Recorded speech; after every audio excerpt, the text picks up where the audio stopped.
John aka Toy Johns. Represent 229 Records ng Davao City. Dinawan Soldiers. Dito, based ako sa Sullivan Hills. So, repen QLD rin.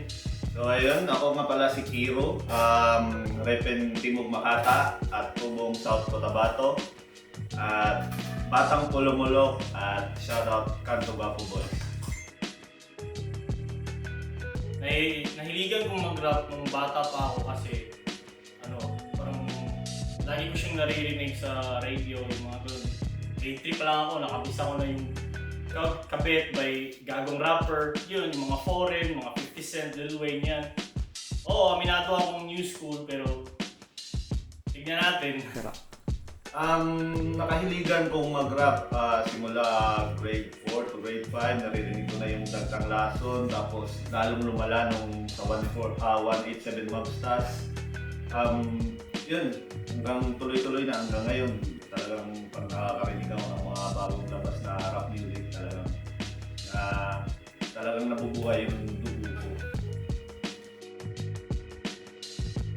Kasi naniniwala ako sa pagdating sa mundo ng hip-hop, yung battle rap ay isa siya sa mga fundamentals. Kaya yun, pagkatapos nito, bahala ko rin gumawa ng disc. Siya yung parang uncharted territory na gusto kong ma-explore. Babattle ako ngayong darating na June 1 dahil siyempre napagbuksan tayo ng oportunidad ni Boss Daryl. Salamat Boss Daryl sa oportunidad at dati pa gusto ko na talagang mag-rap battle, maging isang talagang ganap na MC.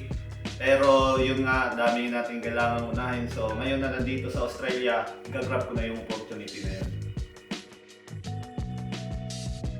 Ayun, yung parang hindi pa nakasa yung sino yung magiging katunggali ko. Pero meron na ako mga ibang naurasan ko na or meron ng ilang bars ba yung kasya sa 2 minuto.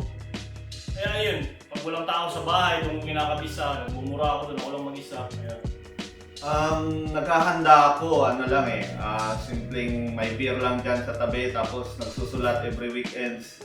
Tapos yun, kamot may na lang, as long as may bigay ko yung napakagandang entertainment para sa mga manonood.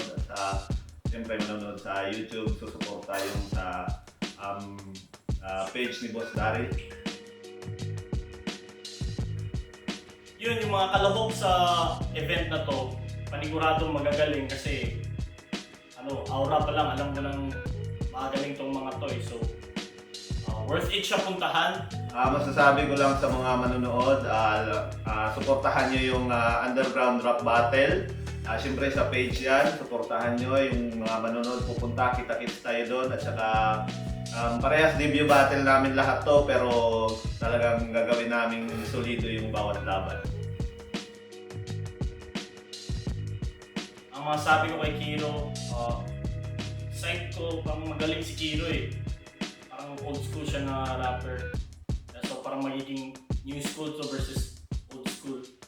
At saka binaghandaan ko talaga siya, ibibigay ko talaga sa kanya yung highest form of respect. Ang masasabi ko lang kay Toy Johns is parehas kaming Bisaya, kalaban yan. So gagalingan lang namin, galingan natin at bigay natin yung best natin para sa mga manonood. Yun lang. Para sa lahat, suportahan niyo yung Underground Rap Battle League na binuo ni Boss Daryl, pinamagatan niyang Ugat. So panoorin niyo lahat ng mga sasali dyan, bibigyan kayo ng solidong laban sa gabing yan at saka enjoy, kita-kits tayo lahat. Iniimbitahan ko po kayong lahat na manood sa Ugat, The Room, yung venue sa Woodridge. June 1, Sabado ng gabi. I-clear nyo na yung mga calendars kasi worth it to panoorin.